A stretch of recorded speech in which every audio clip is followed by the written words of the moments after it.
Olá, bem-vindos. Hoje a gente vai conversar sobre a vida e o legado impressionante de Marie Curie. Uma figura, assim, chave na história da ciência, né? Usamos fontes como artigos da Exame, Mundo Educação, Toda a Matéria, da Sociedade Brasileira de Química e também pesquisas acadêmicas sobre mulheres na ciência. A ideia aqui é entender melhor as descobertas dela, que foram revolucionárias, né? E também os desafios que foram, nossa, imensos, por ser mulher numa área dominada por homens. E, claro, o impacto que ela deixou. Tem uma frase dela que eu acho que captura bem isso. Nada na vida deve ser temido, somente compreendido.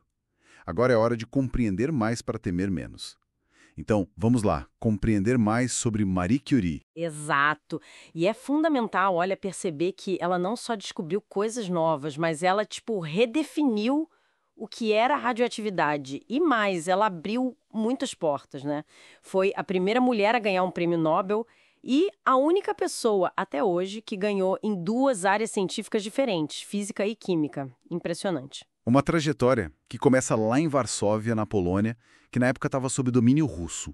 O nome dela era Maria Sklodowska. A família valorizava a educação. O pai era professor de física e matemática. Mas, bom, a vida não foi fácil. Teve perdas na família, problemas de grana e o principal, as universidades polonesas simplesmente não aceitavam mulheres. Uma barreira enorme logo de cara. Pois é, isso já mostra uma determinação, assim, incrível desde cedo, né? Ela teve que trabalhar como governanta, dar aulas particulares para juntar dinheiro e conseguir estudar em Paris. Chegando lá, mesmo com poucos recursos, ela mergulhou de cabeça nos estudos de física e matemática na Sorbonne. Ela mesma descreveu Paris como um mundo da ciência que ela finalmente pôde conhecer em toda a liberdade. E foi lá em Paris que a vida dela mudou de novo, né?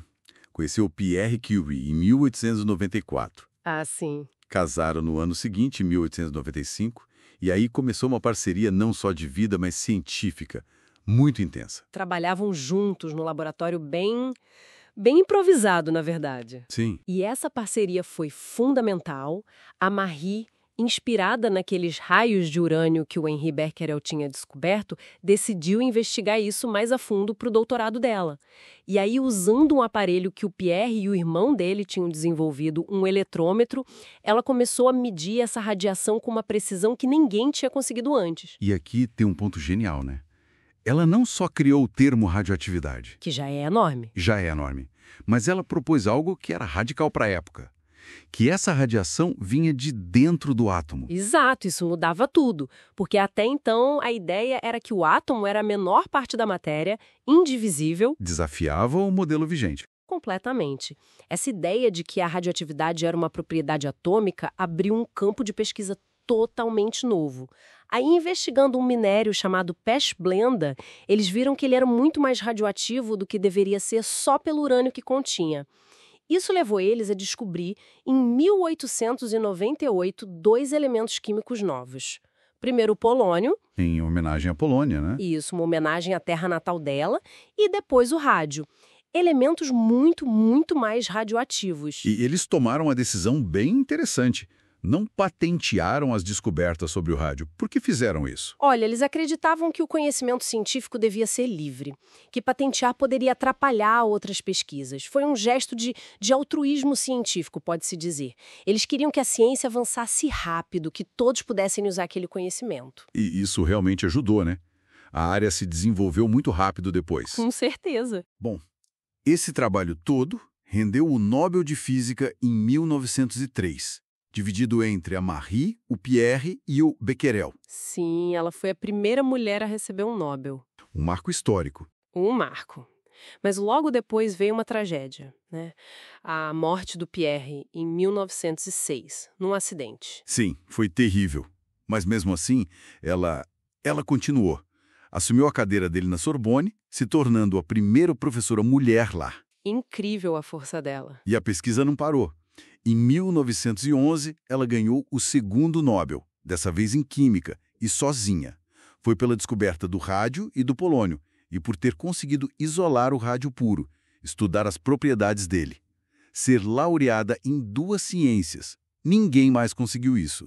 É um feito único mesmo. Mas todo esse reconhecimento não significou o fim do preconceito, né? De jeito nenhum. Ela enfrentou muito machismo.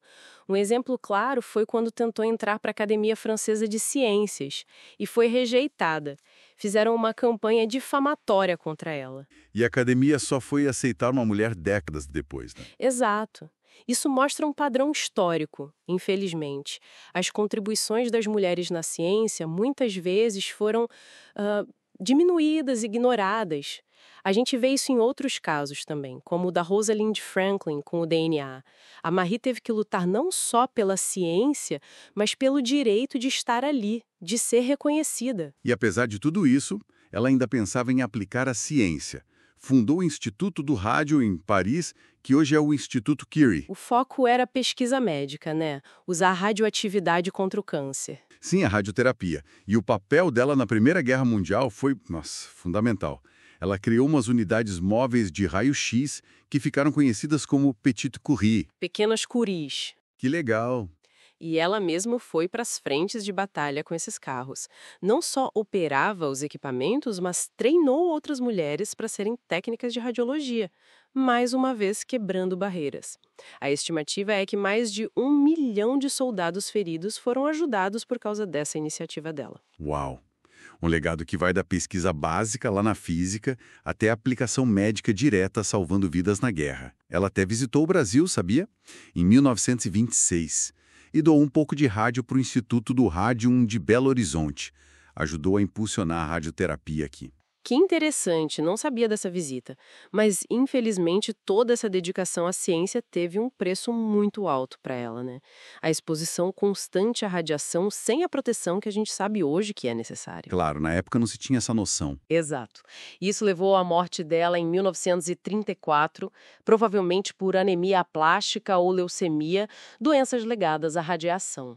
Mas o pioneirismo dela continua até depois da morte. Foi a primeira mulher enterrada no Panteão de Paris por méritos próprios. E o legado científico continuou na família, né? A filha dela, Irene, também ganhou um Nobel. Uma história de família incrível. A vida dela realmente parece uma prova daquela outra frase famosa. Devemos acreditar que somos talentosas para algumas coisas e que essa coisa, a qualquer custo, deve ser alcançada. A curiosidade dela, a resiliência, é muito inspirador. É verdade, recapitulando, assim, a gente vê na Marie Curie uma combinação muito rara, né, de genialidade científica, uma perseverança absurda contra todas as dificuldades, fossem de gênero, financeiras, pessoais, e um compromisso em usar a ciência para o bem comum, mesmo sabendo dos riscos que as próprias descobertas dela traziam.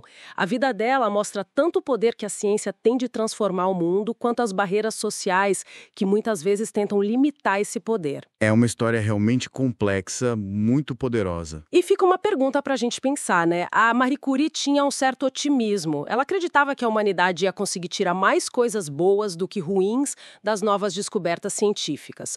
Hoje a gente lida com tecnologias ainda mais poderosas, com riscos talvez até maiores. Será que essa visão otimista dela ainda se sustenta? É algo que ecoa ao próprio legado da radioatividade, que é tão importante, mas também tão ambivalente.